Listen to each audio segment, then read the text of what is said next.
የእግዚአብሔር ቤተሰቦች የክርስቶስ ወዳጆች እንደምን ከረማችሁ እንደምናችሁ እግዚአብሔር አምላክ ረድቶኝ አግዞኝ ዛሬ በሌላ ሐሳብ በሌላ ቃል በፊታችሁ ተገኝቻለሁ። እግዚአብሔር ደግሞ ዛሬ በቃሉ አልፎ ይናገረናል፣ ያስተምረናል፣ ይገስጸናል። ሃሌሉያ። እስቲ ቃሉን ሼር ከማድረግ በፊት አጭር ጸሎት እንጸልይ። ቅዱስ ተባረክ፣ ስለሰጠን እድል ፋንታ ሁሉ ተመስገን። ዛሬም ለኔም ለወገኖቼ ከቃል ልታስተምረን ልትናገረን ወደኛ ስለመጣ ቃሉላ ከፈወሳቸው እንደሚል ቃል ልከ ልትፈውሰን ልታንጸን ልታስተካክለን ልትሞርደን ለህይወታችን አቅጣጫ ልታስይዘን እግዚአብሔር ሆይ ለእያንዳንዳችን ለውስጣችን ለልባችን ስለምትናገረን አባቶ ያመሰግናለሁ። የኔን ባሪያ አንደበቴ ቀባ፣ ተናገር ያልከኝን ብቻ እንድናገር እርዳኝ። ተጽዕኖ ሁሉ በኢየሱስ ስም ይሰበር፣ አየሩ ሁሉ በኢየሱስ ስም ይለቀቅ። የኔን የሚሰሙ የሚያወገኖቼ ባርካቸው። የሰሙት ቃል ከሰሚዎች ጋር ስላልተዋደ አልተጠቀማቸውም እንደሚል ወገኖቼ ግን ሰምተን ጌታ ሆይ የምንኖርበት 30 60 100 ፍሬ የምናፈራበት እንዲሆን ማስተዋልን ለኔም ለወገኖቼ እንድትሰጠን እንጨምርልን። የተከፈተ ሰማይ ለእያንዳንዳችን እንድትሰጠን እኔ በኢየሱስ ስም ጸለይኩኝ። ጊዜው ተጀምሮ እስከሚያልቅ ለአምላኬ ለአባቴንን ጊዜ ሰዓቱን ሁሉ ሰጠው። ስለ ሁሉም ተመስገን በኢየሱስ ስም። ሃሌሉያ። ኢየሱስ ጌታ ነው። ጌታ የሰጠኝ ሐሳቡ ቃሉ ርዕስ የሰጠውት የእግዚአብሔር ምስጢር የሚል ነው። እግዚአብሔር እንግዲህ ምስጢራቶችን የሚያቅ የተሰወረን ለኛ እንቆቅልሽ የሆነበንን ነገር እኛ ማናቃቸው ነገሮች እሱ አምላካችን ምስጢራትን ሁሉ የሚያቅ አምላክ ነው። ዘዳግም 29:29 ላይ ሙሴ እንደዚህ ብሎ ይደመድማል ስለ እግዚአብሔር መጨረሻ ላይ ዘዳግም 29:29 ወሬ ዘዳግም ምስጢሩ ለአምላካችን ለእግዚአብሔር ነው የተገለጠው ግን የዚህን ቃሎች ሁሉ እናደርግ ዘንድ ለኛ ለዘላለም ለልጆቻችን ነው ያለ ይናገራል። ምስጢሩ ለአምላካችን ለእግዚአብሔር ነው የተገለጠው ግን የዚህን ቃሎች ሁሉ እናደርግ ዘንድ ለኛ ለዘላለም ለልጆቻችን ነው። እግዚአብሔር በሙሴ በኩል ብዙ ነገሮችን መገለጥን ሰጥቶታል። ከዘፍጥረት ጀምሮ ያለውን የሰው እንዴት ዓለማችን እንደተፈጠረ ብዙ ነገር ገልጦለታል። ይሄ የተገለጠው ፓርት ነው እኛም ሰምተን እንድንኖርበት ነው። እነዚህ አምስቱ የመጽሐፍ ክፍሎች የጻፉት ዘፍጥረትን፣ ዘዳግምን፣ ዘጸአትን፣ ኦሪት ዘኍልቍ፣ ኦሪት ዘሌዋውያን እነዚህን ሁሉ የጻፈው ሙሴ ነው። ይሄ ሁሉ በመገለጥ ነው። እሱ ዘፍጥረት ላይ አልነበረም ሙሴ። እግዚአብሔር ግን ወደ ኋላ ሄዶ ምስጢራቶችን ሁሉ የነበረውን ነው የገለጠለት እና ያ የተገለጠው ነገር ለኛ ለልጆቹ እንድንኖርበት ነው። ምስጢር ግን አለ ገና እግዚአብሔር አምላክ የሚያውቀው። እግዚአብሔርን ማወቅን ከጨረስ ነው እንዴት እግዚአብሔር በእኛ ከአይምሮ በላይ ነው። እንዳውም ኢዮብ ሲናገር የእግዚአብሔር ጥበቡ እውቀቱ በጣም ትልቅ እንደሆነ እግዚአብሔር ትልቅ ነው እኛም አናውቀውም፣ የዘመኑ ቁጥር እንኳን አይመረመርም እያለ ይናገር። እግዚአብሔር እጅግ ትልቅ ነው። ብዙ ነገሮችን አምላካችን የሚያውቀውን ነገር እኛ አናውቅም። እኛ ሜቢ ነጥብ የምትሆን ነው ሜቢ ካወቅን እንኳን ምንል በጣም ጥቂት ነው የምናውቀው እና ምስጢራቶችን የሚያውቅ አምላክ ነው የምናመልከው ወገኖቼ። እና የእግዚአብሔር ምስጢር ምንድነው ብለን ብናይ የእግዚአብሔር ምስጢር ያልተገለጠ ነገር ነው። እኛ ለኛ ያልተገለጠንን ያላየነው የማናውቀው ነገር ምስጢር ነው። እግዚአብሔር ብቻ የሚያውቀው ያ ያልተገለጠ ነገር ምስጢር ነው። ለዛ ነው ሙሴ እዚህ ቦታ ላይ ዘዳግም 29:29 የሚናገረው እግዚአብሔር ሙሉ ለሙሉ የሚያውቀው እውቀት አለ። የተገለጠው ግን እኛ እናቀል የማያልተገለጠው ደግሞ ነገር እሱ እግዚአብሔር ብቻ የሚያውቀው ነው። ያልተገለጠው ነገር አለ። የተገለጠው ይላል ሙሴ ሲናገር የተገለጠው አለ ያልተገለጠውም አለ ማለት ያልተገለጠው የማን ነው? ምስጢሩ የአምላካችን ነው። ያልተነቀነጠ ነገር የእግዚአብሔር ምስጢር ነው። ለኛ ምስጢር ነው እግዚአብሔር የሚያውቀው ማለት ነው። እና የእግዚአብሔር ምስጢር ደግሞ ሲል ወገኖቼ እግዚአብሔር ብቻ የሚያውቀው ነው። ምሳሌ 25:2 ሲናገር የእግዚአብሔር ክብር ነገርን መሰወር ነው፣ እሱ ብቻ የሚያውቀው ነው። የነገስታት ክብር ግን ነገርን መመርመር ነው። ነገስታቶች ፋይንድ አውት ለማወቅ ይመራመራሉ። ነገር ግን እግዚአብሔር ግን ነገሮችን ምንም እግዚአብሔር የሚያውቀውን የሚሰወር ነው። በቃ የተሰወረ ነገር እሱ ብቻ የሚያውቀው ነገር ነው። እግዚአብሔር ብቻ እግዚአብሔር ሙሉ ናውሌጅ አለው። እሱ ብቻ የሚያውቀው እግዚአብሔር ፉል ናውሌጅ አለው። ኦል ኖይንግ ነው እግዚአብሔር። ለሱ የተዘጋ ነገር የለም። ሁሉ የተከፈተ ነው። ሁሉን የሚያውቅ አምላክ ነው የምናመልከው ወገኖቼ። የእግዚአብሔር ምስጢር ሲል እግዚአብሔር ብቻ የሚያውቀው። ሌላ ደግሞ አንዳንድ ጊዜ እግዚአብሔር ሆነ ብሎ እኛ እንዳናቅ የሚፈልጋቸው ነገሮች አሉ፣ የሚሰውራቸው ነገሮች ለምሳሌ ራእይ 2:24 ላይ በጣም የሚገርመኝ ቃል አለ። ለቤተ ክርስቲያን ጌታ ኢየሱስ ክርስቶስ የሰጠው መልእክት የዮሐንስ ራእይ ምዕራፍ 2 ቁጥር 24 ላይ ጌታ ኢየሱስ ክርስቶስ እንደዚህ እያለ ስለ ቤተ ክርስቲያን ይናገራል። በታያጥራን ወደሚባለው ቤተ ክርስቲያን ሲናገር ነው። ታያጥሮን የሚባለው ቤተ ክርስቲያን እና መጨረሻ ላይ ስለዚህ ቤተ ክርስቲያን ይናገርና ቁጥር 24 ላይ እንደዚህ እያለ ይናገራል። ዳሩ ግን ይህን ትምህርት ለማትይዙ ሁሉ የሰይጣንንም ጥልቅ ነገር እነርሱ እንደሚሉት ለማታውቁ ለእናንተ በታያጥሮን ለቀራችሁ ላለው ሌላ ሸክም አልጭንባችሁም። ነገር ግን እስከመጣ ድረስ ያላችሁን ጠብቁ፣ የምታውቁትን ኑሩበት።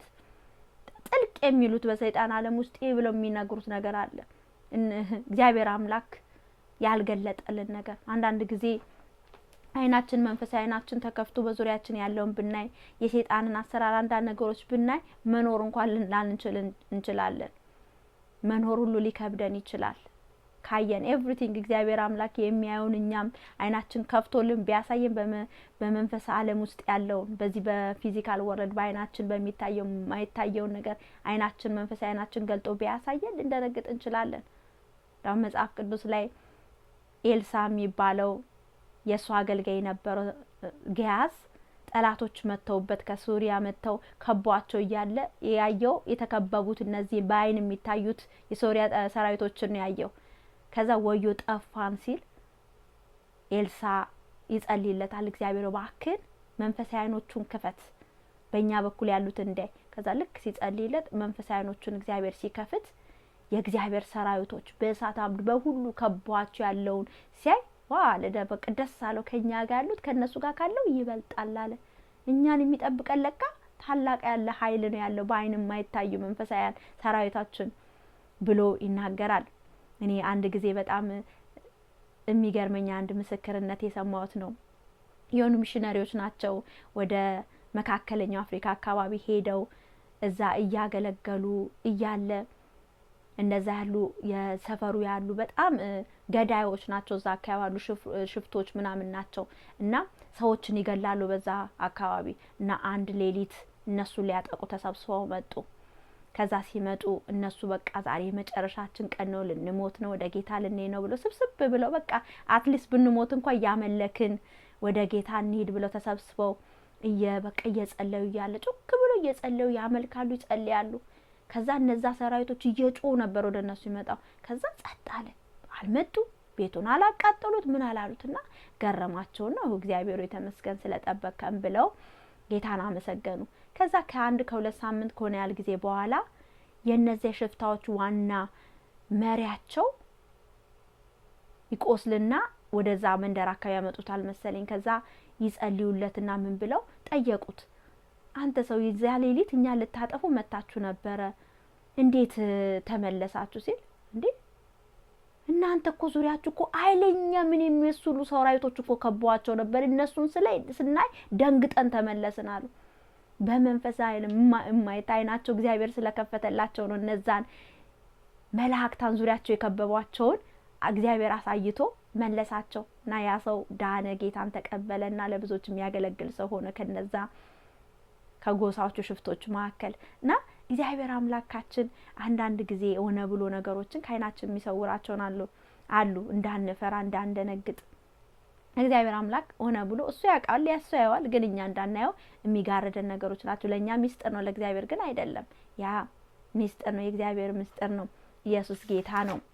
ይገርመው ነገር የእግዚአብሔር ሚስጥር ሲገለጥ ወገኖቼ፣ እግዚአብሔር ሚስጥራቶችን ሲገልጥልን አንደኛ እንድንኖርበት ነው።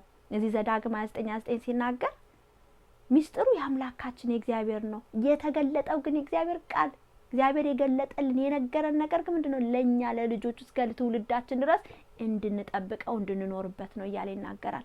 እግዚአብሔር ወገኖቼ ቃሉን ሲያበራልን ቃሉን ሲገልጥልን ማንነቱን ሲገልጥልን ቸል እንድንለው አይደለም እንድንኖርበት ነው። ብዙ ከተነገረው ብዙ ከተሰጠው ብዙ ይጠበቅበታል። ሙሴ እንኳን የሚገርመው ነገር ብዙ ነገር እግዚአብሔር አምላክ ገልጦለታል። የእግዚአብሔርን ክብር አይቷል። ከእግዚአብሔር ጋር አፍላፍ ተነጋግሯል። ከዛ ስህተት ሲፈጽም እግዚአብሔር አምላክ አትገባም አለው። ወዲያውኑ ሲሪየስ እርምጃ ነው የወሰደበት ለሙሴ። ለምን? ብዙ ከማወቁ የተነሳ ብዙ እግዚአብሔርን ማመንና ብዙ ከእግዚአብሔር ዘንድ ይጠበቅበት ነበር።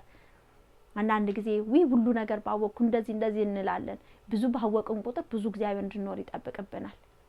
ባወቅነው መጠን ነው እግዚአብሔር እኛን የሚጠይቀን። ትንሽዬ ለሚያቅሰው ትንሽዬ ነው የሚጠበቅበት፣ ብዙ ግን የሚያቅሰው ደግሞ ብዙ ከዛ ሰው ይጠበቅበታል። አንዳንዴ እንደው እኛ እንኳን ስንቀር አውቆ አጥፊ እንላለን። አውቆ የሚያጠፋና ሳያውቅ የሚሳሳት እኩል እንኳን አይታይም።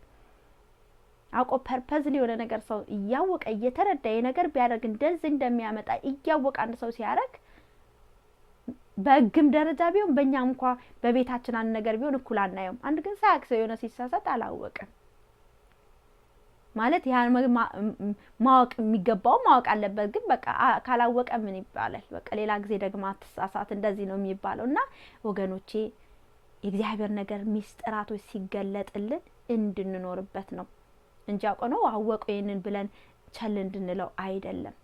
ኢየሱስ ጌታ ነው። ሌላ ደግሞ የእግዚአብሔር ሚስጥር ሲገለጥ ወገኖቼ መታበይ የለብንም። ትልቁ እግዚአብሔር ብዙ ሚስጥራቶችን በነገረን በገለጠልን ቁጥር መታበይ ከመጣ ትዕቢት ከመጣ መውደቅ ነው የሚቀድመው። ሁለተኛ ቆሮንቶስ 12:7 ላይ ሲናገር ስለ ጳውሎስ ነው። ጳውሎስ በጣም በሚገርም ሁኔታ እግዚአብሔር ብዙ መገለጦችን የሰጠው እስከ 3ኛ ሰማይ ድረስ የሄደ ብዙ ነገሮችን እግዚአብሔር ሚስጥራቶች እዚህ ያለው ሲነጋገር እንደው ማትናገር ብዙ ነገሮችን በቃ ሊናገረው እስከማይችላቸው ድረስ የተገለጠለት ሰው ነው። እና በዛ የተነሳ እንዳይታበይ እንኳን ምን ተሰጠው ይላል፣ በወገቡ መጎሰሚያ ተሰጠው እያለ ይናገራል። ሁለተኛ ቆሮንቶስ 12:7 እንዲላል ስለዚህም በመገለጥ ታላቅነት እንዳልታበይ ብዙ ሚስጥራትን በማወቅ የተሳ እንዳልታበይ የሥጋዬ መውጊያ እርሱም የሚጎስመኝ የሰይጣን መልእክተኛ ተሰጠኝ። ይኸው እንዳልታበይ ነው እያለ ይናገራል። እንዳይታበይ እንዳይወድቅ ያ ሁሉ ከተገለጠን ሚስጥራት ብዙ ሰዎች እኛ ከማናውቀው በላይ ጳውሎስ ብዙ ነገር ከማወቁ የተነሳ ስታምብል እንዳይወድቅ እኔ እንደ እግዚአብሔር ደረስኩ እንዳይል ሰይጣን በምንድነው በኩራቱ ነው። ለምን እግዚአብሔር በጣም ያቀረበው አምልኮ ውስጥ ያለ በቃ ከእግዚአብሔር አቅራቢያ የነበረ የአምልኮ መሪ ነበረ ሉሲፈር። እና በዛ የተነሳ ታበየ፣ ኮራ እና እግዚአብሔርን የሆነ መሰለው። በዛ የተነሳ ወደቀ፣ በትዕቢቱ ወደቀ፣ የተጣለ የተናቀ ሆነ። ትንቢተ ኢሳይያስ 14 ስለሱ ይናገራል። ትንቢተ ሕዝቅኤል 28 ላይ ይናገራል ስለ ሉሲፈር እንዴት እግዚአብሔር አምላክ ውብ አድርጎ የፈጠረው አምልኮን የሚመራ በሰውነቱ ላይ መሳሪያዎች ሁሉ የነበሩት ብዙ አይነት መሳሪያዎች የነበሩት አኖይንትድ ቹሩቤም የነበረ የተቀባ ቹሩቤም የነበረ ሰይጣን የወደቀው ብዙ ከእግዚአብሔር ጋር የተቀራረበ ስለነበረ ብዙ ነገር ሚስጥራቶችን የሚያቅ ስለነበረ እግዚአብሔር አምላክ በቃ የተለየ አድርጎ የፈጠረው ስለነበረ ታበየ፣ በኩራቱ ወደቀ። እና ጳውሎስን በዛ የተነሳ እንዳይታበይ እግዚአብሔር አምላክ እንግዲህ ያ ነገር ፈቅዶ እንዲሆንበት አድርጓል። እግዚአብሔር አይደለም ያደረገው፣ ሰይጣን ያደረገበት። እና እግዚአብሔር እንደዛ ብዙ ነገሮች ሲገልጥልን ወገኖቼ መታበይ የለብንም። መታበይ ከጀመርን እንወድቃለን። ኩራት ሲመጣ ውድቀት ይቀድማል ይላል ምሳሌ ላይ። እንደዛ እንዳንሆን ጌታ ይጠብቀን። ሌላ ደግሞ የእግዚአብሔር ሚስጥር ሲገለጥልን ወገኖቼ ማስተዋልን ይሰጠናል። መዝሙር 119 ቁጥር 130 ላይ እንደዚህ ይላል፣ የቃል ፍቺ ያበራል፣ ሕፃናትንም አስተዋዮች ያደርጋል። እግዚአብሔር ሚስጥራቶችን ሲገልጥልን የቃሉ ፍቺ ሲሰጠን ዋው ስንል በጣም ህይወታችንን ኮምፕሊትሊ ይቀይረዋል። እግዚአብሔር ባወቅነው መጠን ነው የምንኖርለት፣ ባወቅነው መጠን ነው የምንታዘዘው። በተረዳ ነው ሚስጥራቶች በተገለጠልን ቃሉ ሲባበራልን መጠን የዛን ያህል ጥበብንና ማስተዋልን ወገኖች ይሰጠናል፣ ይላይትን ያደርገናል። ዋው እግዚአብሔር ለካ እንደዚህ ነው፣ እግዚአብሔር እንዲህ ነው፣ ለካ እግዚአብሔር እንደዚህ ነው እያልን ብዙ ነገሮችን ስለሱ ባወቁን ቁጥር መገለጥን በተረዳን ቁጥር የእግዚአብሔር ማንነትን ብዙ በተረዳን ቁጥር ቃሉን በበራልን ቁጥር ወገኖቼ እውቀታችን እንዲያድግ ያደርገናል። በሌላ በኩል ከታበይ እውቀት ይጥለናል። ነገር ግን ያንን እውቀት ወስደን ጥበብ ሲሆንልን ማስተዋልን ሲሰጠን ግን ለራሳችን ነው፣ ጥበባኖች እንሆናለን። እግዚአብሔርን የምንፈራ ሰዎች እንላለን። የጥበብ መጀመሪያ ምንድነው? እግዚአብሔርን መፍራት ነው። ጥበቦች እግዚአብሔርን የምንፈራ ባወቅነው መጠን የምንታዘዘው የምንንቀጠቀጥለት ክብር የምንሰጠው ይሆናል ወገኖቼ። ኢየሱስ ጌታ ነው። እንደ እግዚአብሔር አምላክ ዛሬ የሚናገረን ያ ነው። የእግዚአብሔር ሚስጥር አለ ወገኖቼ፣ እግዚአብሔር ብቻ የሚያውቀው ከኛ የተሰወረ እኛ ምንም የምናውቀው ነገር ጥቂት ነገር ነው የምናውቀው ወገኖቼ። ትንሽ ኢንፎርሜሽን ያለን። እንደውም ጳውሎስ ሲናገር አንደኛ ቆሮንቶስ 13 ላይ እውቀት ያስታብያል ይላል፣ ፍቅር ግን ፍቅር ያለ ይናገራል። አንዳንዴ እውቀት ሲበዛ ሊያስታብያን ይችላል። እግዚአብሔርን ግን እንድናውቀውና እንድንኖርበት እንድንታዘዘው እንድንፈራው እግዚአብሔር ይፈልጋል። ኢየሱስ ጌታ ነው። ደግሞ ሞር ሚስጥራት በገለጠልን መጠንና ብዙ ባወቅነው መጠን ብዙ ነገር እግዚአብሔር አምላካችን ከታዘዝነው ከኖርንበት ጌታ ሞር አብዝቶ ማናቃቸው ብዙ ሚስጥራቶችን ይገልጥልናል። ኢየሱስ ጌታ ነው። እንግዲህ ጌታ የሰጠኝ ሐሳቡ ይሄ ነው። እግዚአብሔር እንግዲህ ይርዳን፣ እሱ ማንነቱን አውቀን እንድንኖርበት እግዚአብሔር አምላካችን ይርዳን። ሲንጸልያለን። ለሚያማችሁ በኢየሱስ ብላችሁ እጃችሁ ጫኑ። በሚያማችሁ ቦታ ላይ እግዚአብሔር ደግሞ ፈውስን ያደርጋል። አባታችን ሆይ ተመስገን፣ ዛሬ ስለተናገርከን ያውና ቅዱስ ቃል ተባረክ። አባቴ ለሕፃናቶች ለትንንሾች ለኛ ጌታ ሆይ ሚስጥራትን ስለገለጥክልን በተለይ የመዳንን ሚስጥር አንተን ማወቅን እግዚአብሔር ሕይወታችንን ላንተ እንድንሰጥ ይሄ ትልቅ መገለጥ ነው። አንተን ማመን ጌታ ሆይ ወደ ሕይወት መንገድ መምጣት ጌታ ሆይ ቀላል ነገር አይደለም አባ።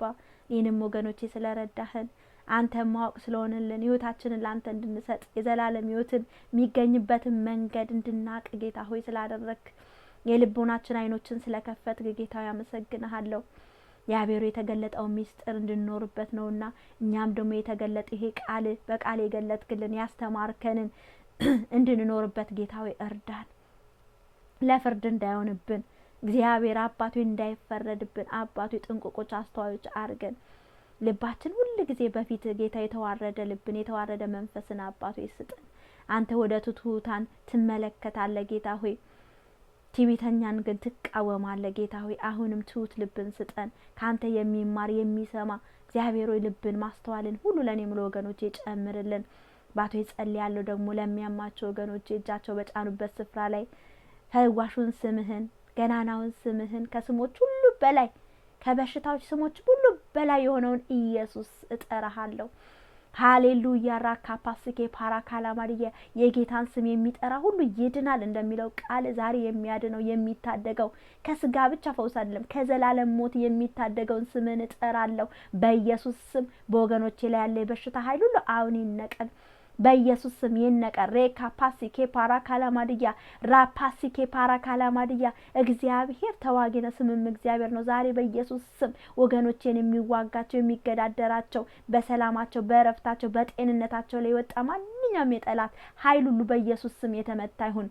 ቀስቱ ፍላጻ ሁሉ ከሰውነታቸው ላይ አሁን የተነቀለ ይሁን። እኔ ፈዋሽ አምላክ ነኝ እንዳልክ ጌታ ሆይ ዛሬ ወገኖቼን ፈውሳቸው። በመገረፉ ቁስል እኛም ተፈወስን እንደሚለው ቃል በመገረፉ ቁስል አንተ ፈውሰ ያው እንድታረጋቸው እንድትዳስሳቸው እግዚአብሔር ከማንኛውም በሽታ ከሚያውቁት ከማያውቁት ከትንሽ ከትልቅ ከዚህ ሰዓት ጀምሮ ከራሳቸው እስከ እግር ጥፍራቸው ከውስጥ አካላቸው ከውጭ አካላቸው ላይ አሁን ተነቅሎ ወደ ሲኦል በተን። እኔ በኢየሱስ ስም ጸለይኩኝ። እግዚአብሔር አባቴና መድኃኒቴ ሆይ ከዚህ ሰዓት ጀምሮ በሙሉ ጤንነትና ሰላም ወገኖቼን ባርካቸው። ሲወጡ ይባረኩ፣ ሲገቡ ይባረኩ፣ ህይወት ነፍሳቸው ሁሉ ይባረክ። ጤንነታቸው ሁሉ ከዚህ ሰዓት ጀምሮ ፍጹም እንዲሆን እግዚአብሔር አባቴ ሆይ ታላቅ የሆነ ሪስቶሬሽን በህይወታቸው ላይ እንድታረግ እኔ በኢየሱስ ስም ጸለይኩኝ። አምላክ ሆይ ተባረክ። ወገኖቼን የዳስስክ የፈወስክ አምላክ አንተ ነህ። ስምህ ይባረክ። ስለ ሁሉም ተመስገን በኢየሱስ ስም። አንድ ጥሪ ደግሞ ሳላቀርብ ፕሮግራሜን አልጨርስም። ጌታ ኢየሱስ ክርስቶስን የግሌ አዳኝ ጌታ ያርግ ይቀበላለሁ የምንል የመዳን ቀን ዛሬ ነው። ስለ ነገ ምንም የምናውቀው ነገር የለም። ዛሬ ድምጹን ብትሰሙ ልባችሁ እልከኛ አታድርጉ ይላል። የተገለጠ ሚስጥር ነው። ጌታ ኢየሱስ ክርስቶስ ለኛ ተገልጦልናል። በፊት በነቢያቶች እግዚአብሔር ሚስጥራትን ይገልጥ ነበር፣ ይናገር ነበር። አሁን ግን በማ በኩል በልጁ በአንዱ በልጁ ተረከው አንድያ ልጁን ሰጥቶ ሁሉንም የህይወትን መንገድ ማን እንደሆነ የህይወትን እኔ መንገድ ነኝ የእውነት ነኝ ብሎ ኢየሱስ ክርስቶስ ተገለጠልን፣ መጣ፣ አማኑኤል ሆነልን፣ ከኛ ጋራ ተሰቃየ፣ ዋጋ ከፈለ፣ ስለኛ ሞተ፣ ስለኛ ደማ፣ ስለኛ ቆሰለ። በሱ ቁስልኛ ተፈወስን። በሱ ሞት እኛ የዘላለም ህይወትን አገኘን። ወገኖቼ ይሄንን የተሰጠንን ታላቅ ስጦታ ብናክፋፋ ሌላ ሁለተኛ ዳግም መፍትሄ የለንም። እግዚአብሔር አንድ ጊዜ ለዓለም ሁሉ መፍትሄውን ዘንድ አንድያ ልጁን ሰጥቷል። ከዚህ በኋላ ሌላ መጥቶ የሚሞትና ዋጋ የሚከፍል የለም። ኢየሱስ ዋጋ ከፍሎ ጨርሶ በዙፋኑ በአባቱ ቀኝ ተቀምጧል። ከኛ የሚጠበቀው ምንድነው? የተደረገው ስራን አምነን መቀበል። በቃ ጌታ ኢየሱስ ክርስቶስ ያደረገውን እቀበላለሁ፣ አምናለሁ፣ ሪጀክት አላረግህም ስንለው ወደ ህይወታችን ስናስገባው የኛን ኃጢአት ወስዶ በጎልጎታ ላይ እኛ የሱን ደግሞ ጽድቅ ደግሞ ያለብሰናል። ከዛ እግዚአብሔር ጻድቃን ተብለን እንጠራለን። በእኛ ስራ ሳይሆን ግን ኢየሱስ ክርስቶስ በሰራው ስራ በመስቀል ላይ በተከፈለው ዋጋ የተነሳ ኢየሱስ ጌታ ነው ወገኖቼ። ለዚህ ጌታ ህይወቴን እሰጣለሁ ለምንል ለነገ እናስተላልፍ። ነገ ፍጹም ለኛ ላትሆን ትችላለች። ስለ ነገ ምንም የሚያስተማምነን ነገር የለም። ዛሬ ግን ድምጹ ስትሰሙ ነው የሚለው። ነገ አይደለም ዛሬ ድምጹ ስትሰሙ ልባችሁን ልከኛ አታርጉት። በምድረ በዳ የነበሩት እስራኤላውያን ልባቸውን ልከኛ አድርገው ምን ሆኑ? ጠፉ፣ ሞቱ፣ በምድረ በዳ ተቀበዝብዘው አለቁ። እኛም ደግሞ ለዘላለም እንዳንሞት ከጌታ መንግስት እንዳንለይ ወገኖቼ መፍትሄ የሆነውን ኢየሱስ እንመነው፣ እንቀበለው። እሺ ለምንል ከኔ ጋር ይሄንን ትጸልያላችሁ። ከዛ ደግሞ ጸልይላችኋለሁ። ሃሌሉያ። ጌታ ሆይ ወደ አንተ መጥቻለሁ።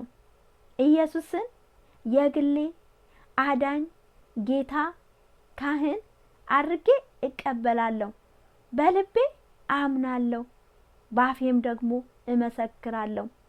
ኃጢአቴን ሁሉ ይቅር በለኝ፣ ስሜንም በሕይወት መዝገብ ላይ ጻፈው። ስለተቀበልከኝ አመሰግናለሁ በኢየሱስ ስም። አባቱ ይሄንን የጸለዩ ወገኖች ይባርካቸው። ሲወጡ ይባረኩ፣ ሲገቡ ይባረኩ፣ ሲተኙ ሲነሱ ይባረኩ። ከክፉ ሁሉ ደግሞ አባቱ ይጠብቃቸው፣ በቤት አኑራቸው። አንተን ወደሚያከብሩ ወደ ትክክለኛ መጽሐፍ ቅዱስ መካከለኛ ኢየሱስ የሆነበት መጽሐፍ ቅዱስን የሚያመል ትክክለኛ ቤተክርስቲያን ጌታ ሆይ መርተው ሰዳቸው። አንተ እውነተኛ የበጎች እረኛ፣ ስለ በጎች ዋጋ የከፈልክ የሞትክ ኢየሱስ ሆይ እነዚህን ወገኖቼ ለአንተ አሳልፌ ሰጠውኝ። ጌታ ሆይ ተመስገን። ስለ እነዚህ ነፍሳቶች ሁሉ ተባረክ። እግዚአብሔር ስለሰጠን እድል ፋንታ ተመስገን። ስለመጣው ያውቃል ተባረክ። እግዚአብሔር ከክፉ ሁሉ ደግሞ ጠብቀን። ሳምንታችንን ተረከ፣ መውጣት መግባታችንን ተረከ። የቀላላት ሁሉ በኢየሱስ ይታሰሩ። ሁሉ ክብር ላንተ ይሁን በኢየሱስ ስም። ኢየሱስ ጌታ ነው። ሃሌሉያ። ጌታ እንግዲህ በቃሉ ተናግሮ አስተምሮናል። ወገኖቼ ላይክ፣ ሳብስክራይብ አድርጉ፣ ሪፈር አድርጉ። ጌታ ኢየሱስ ክርስቶስ በረዳይ መጠን የሰጠኝን ሼር አደርጋለሁ። ፕሮግራሜን ጨርሻለሁ። ድሉን ጌታ ቢሰጠኝ በሌላ ጊዜ ደግሞ በሌላ ሀሳብ በሌላ ቃል በህይወት ብኖር ድሉን ቢሰጠኝ ይዤ በፊታችሁ ቀርባለሁ። ጌታ ኢየሱስ ክርስቶስ ይወዳችኋል፣ እኔም ደግሞ ወዳችኋለሁ። ተባረኩልኝ። አሜን።